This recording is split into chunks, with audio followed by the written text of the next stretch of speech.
Assalamualaikum warahmatullahi wabarakatuh. Di sini kami akan membahas tentang data pre-process, di mana anggotanya itu Anjali Fadila, saya sendiri, dan dua rekan saya itu Maria Cinta dan Miss Naurilia. Jadi dalam data pre-process ini akan kami bahas tentang pengertian dan fungsi yang akan dibahas oleh Risna. Pengertian pentingnya itu dia akan dibahas oleh Maria, tahap kerja akan dibahas oleh Maria dan saya sendiri Wan Siti, dan contohnya akan dibahas oleh Wan Siti. Jadi kita masuk dalam tahap pertama itu pengertian yang akan dibahas oleh Risna. Pada Risna silakan. Pengertian praproses data. Data preproses adalah proses yang mengubah data mentah ke dalam bentuk yang lebih mudah dipahami. Ini merupakan langkah penting dalam penambangan data, karena proses tidak dapat bekerja dengan data mentah. Kualitas data harus diperiksa sebelum menerapkan pembelajaran mesin atau algoritma data mining. Dan pemrosesan data ini juga dapat merujuk pada manipulasi atau penurunan data sebelum data digunakan untuk memastikan atau meningkatkan kinerja. Pemrosesan data dapat mempengaruhi cara di mana hasil pemrosesan data akhir diinterpretasikan. Aspek ini harus dipertimbangkan dengan hati-hati karena interpretasi hasil merupakan kunci utama. Fungsi atau manfaat praproses data.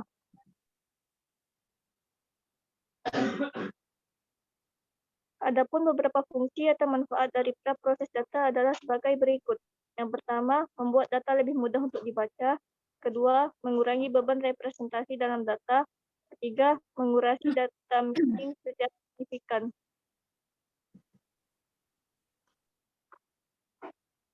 Selanjutnya akan dibaca Maria Cinta. 3. Pentingnya praproses data.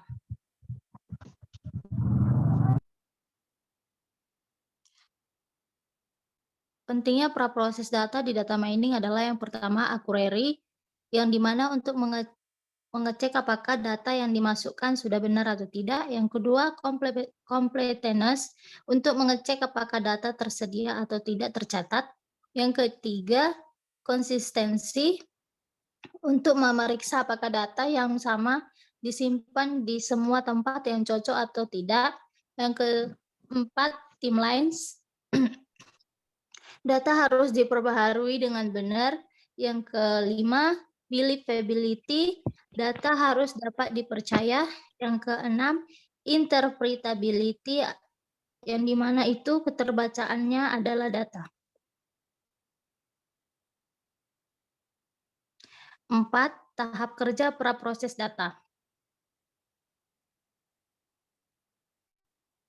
Tahap kerja data preproses yang pertama adalah data cleaning, yang kedua adalah data integration, yang ketiga adalah data reduction, yang keempat adalah data transformation.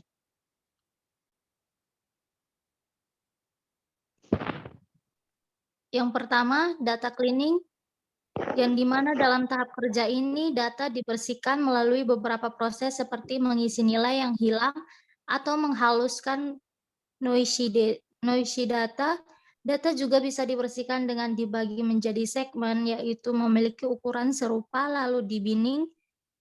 Berikut proses dari mengisi nilai yang hilang dan noisy data. Yang pertama itu menangani nilai yang hilang. Nilai standar seperti NA dapat digunakan untuk mengganti nilai yang hilang.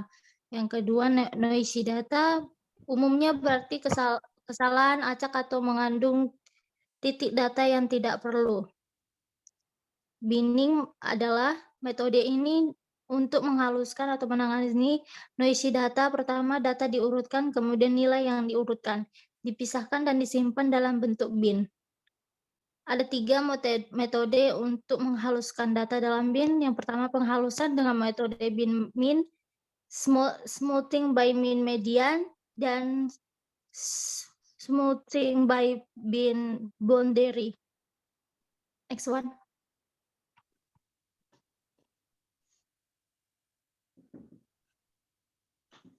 Data integration adalah suatu data proses menggabungkan beberapa sumber menjadi satu kumpulan data.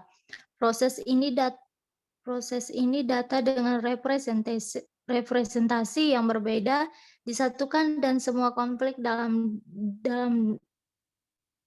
di dalamnya diselesaikan. Tahap kerja 1 ini merupakan proses lanjutan dari data cleansing dengan tujuan untuk membuat data lebih halus. Ada beberapa masalah yang harus dipertimbangkan selama integrasi data, yaitu yang pertama, integrasi skema,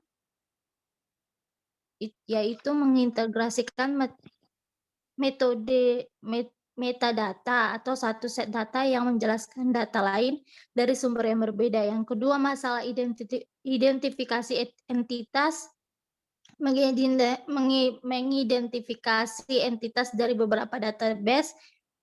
Yang ketiga itu adalah mendeteksi dan menyelesaikan konsep nilai data, yaitu data yang diambil dari database yang berbeda saat penggabungan mungkin berbeda. Next. Nah, cara ketiga yaitu data reduction. Dalam tahap ini, proses ini membantu dalam pengurangan volume data yang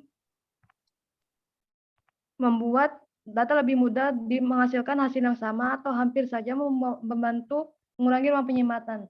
Ada beberapa teknik yang digunakan dalam reduksi data, yaitu pertama dimensionality reduction, di mana data dalam metode ini dilakukan agar dimensionalitas kumpulan data dapat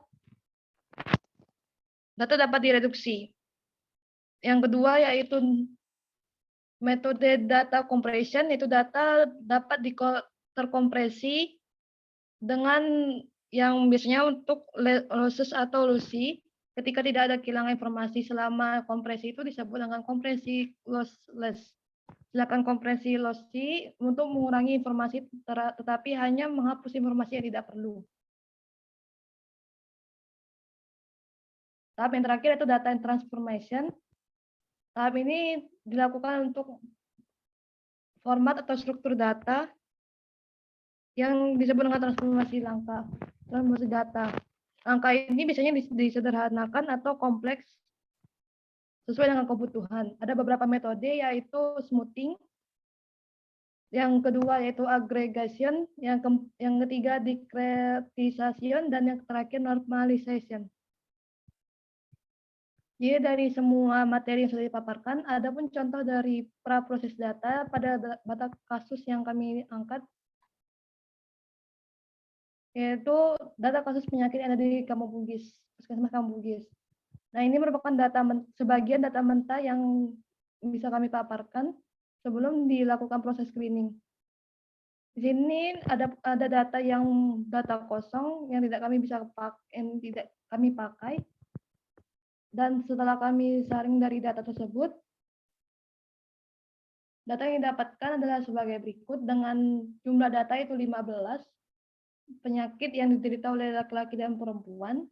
Setelah melakukan cleaning, masuk pada tahap selanjutnya itu data integration, yaitu data awalnya yang didapatkan pada Puskesmas Kampung Bugis, yaitu 15 data dengan atribut nama, penyakit, umur, dan jenis kelamin.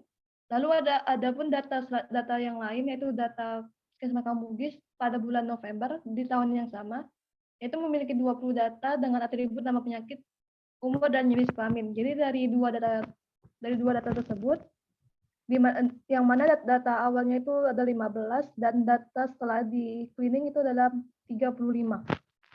Jadi kemungkinan 35 data itu akan kami jadikan sebagai data yang akan diolah untuk proses selanjutnya. Jadi sekian dari presentasi kami. Apabila ada kesalahan dan kekurangan kata atau suara kami kurang jelas, kami mohon maaf. Assalamualaikum warahmatullahi wabarakatuh.